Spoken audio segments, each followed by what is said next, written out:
Здравствуйте, меня зовут Ирина, и я рада приветствовать вас в Международной языковой академии МСМ. Наша академия находится в одном из самых красивых и живописных городов Европы, в городе Прага. Преподавательский состав Академии МСМ – это особый повод для гордости, потому что эти квалифицированные педагоги и просто замечательные люди создают атмосферу, располагающую как к обучению, так и к творчеству.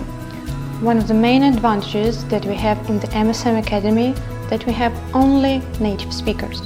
While learning any foreign language, it's very important to remember that it's not just a set of rules of grammar, phonetics, or a correct word order. Every language is a culture, and while learning the culture, only native speaker can help you to understand this culture better, to understand the mentality, to understand which dialects exist and what's the difference between those dialects. Also, one of the strongest points in the MSM Academy that we have is individual approach to every student. After coming, every student has a placement test made of oral and written part, which makes us to understand better his level.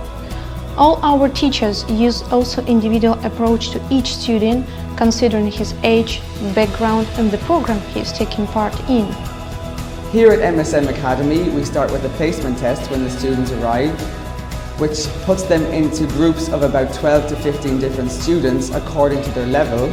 And we also use a method of principled eclecticism, which fits the method to the learner and not the learner to the method.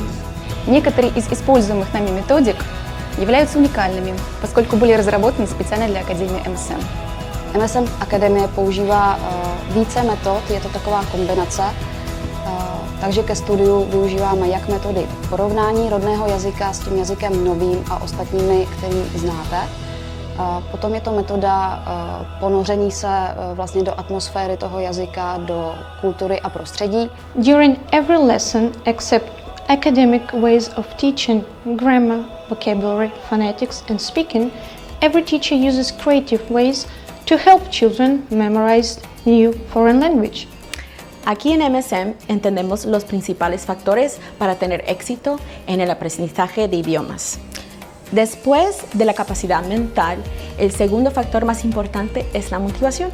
Y motivamos al estudiante a hablar y a escribir en idiomas extranjeros a través de sus intereses. En el pasado hemos aprendido a través de las canciones de pop internacionales, excursiones a museos militares y también comerciales de productos originales. El tema del plan de estudios es determinado por el estudiante, pero el contenido, después el profesor determina el resto. Estoy muy feliz de trabajar con MSM y a mí, en mi juventud, me hubiera gustado asistir a tal academia. My name is Eva, I'm from Macedonia. I'm here to study Czech language. I really like the classes here, and I really like the culture program because I have opportunity to see the old historical and beautiful place in Prague, and I really like the city. And I'm here to study Czech language because I want to go to university here next year to study on Czech language, and these classes give me opportunity to think about my future, and that's why I decide to go here on university and to learn on Czech language.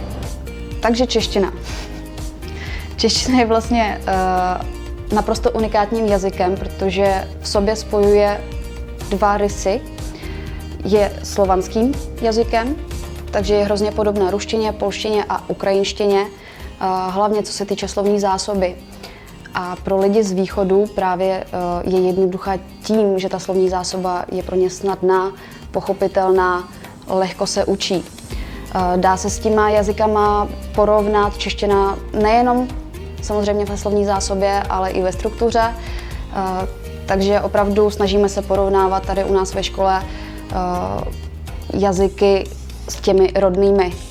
Samozřejmě pokud člověk nezná nějaký slovanský jazyk, tak tady čeština je taky takovým tím suprovým bodem, protože, jak už jsem říkala, je nejzápadnějším slovanským jazykem, takže do sebe vybrala rysy těch jazyků západních, hlavně tedy němčiny, protože dlouhodobě Čechy byly pod vlivem Rakousko-Uherska, Německa a tak dále. Takže určitě strukturálně se ten jazyk hrozně moc blíží té němčině. Takže i pro cizince, kteří neznají žádný slovanský jazyk, čeština může být taky jednoduchá a tady se snažíme používat metodu toho, že jako zvukově ten jazyk je naprosto odlišný od angličtiny, španělštiny, němčiny a tak dále. Takže tady je hlavní, aby člověk pochopil, jakým způsobem se vůbec dá vyslovit nějaký zvuk a vesměs spousta zvuků, ale jakmile to pochopí, tak hned je všechno jednodušší a mnohem. Takže tady se snažíme jít na ten jazyk jednoduše, ukázat, v čem se to shoduje s vaším rodným jazykem, v čem se to může odlišovat. Snažíme se používat všechny jazyky, které jenom můžete znát, k tomu, abychom dospěli k nějaké struktuře jazyka českého. A opravdu věřte tomu, že to složité není. Kromě všeho jste ponořený do atmosféry samotných Čech, vidíte, jak Češi žijou, že jsou to naprosto normální lidi, že se baví o naprosto stejných tématech. Začínáte je chápat už po 2 týdnech a během měsíce si myslím, že už se dá naučit i mluvit. Also, wenn ich mich zum Deutschkurs äußern sollte, da muss ich sagen, dass das Interesse über Deutschkurse allgemein in der letzten Zeit viel größer ist als in den früheren Jahren. Das hängt wahrscheinlich mit der Rolle zusammen, die deutsche Sprache hier im mitteleuropäischen Raum spielt, auch mit einer gewissen Tradition, denn hier in Mitteleuropa, sei es in Deutschland, Österreich und auch natürlich in der Tschechischen Republik, ist Deutsch noch immer von Bedeutung, nicht nur in Bezug auf die Geschichte, sondern auch auf die geschäftlichen und gesellschaftlichen Möglichkeiten von Verbindungen zu Deutschland, zu Österreich, zu anderen deutschsprachigen Ländern, so etwa. Und ich bin hier im Moment mit sehr großem Interesse konfrontiert von den Studenten, die nach Tschechien kommen, um hier diese Sprache kennenzulernen und aufgrund dieser Sprache dann die weitere Bildung, Karriere und so weiter aufzubauen. Hola, soy Natalie Cruz y soy la gerente de programas educativos para MSM Academy, para el mercado de Latinoamérica. Ahora en este mundo de globalización, pues necesitamos tener un alto nivel de educación y MSM Academy les ofrece eso. Yeah, I'm very happy to be in Prague, and I love the MSM Academy, and I love Prague, and I recommend the MSM Academy to everyone to come here and enjoy your experience. Ja vi preporočam, da dojete v MSM Akademija.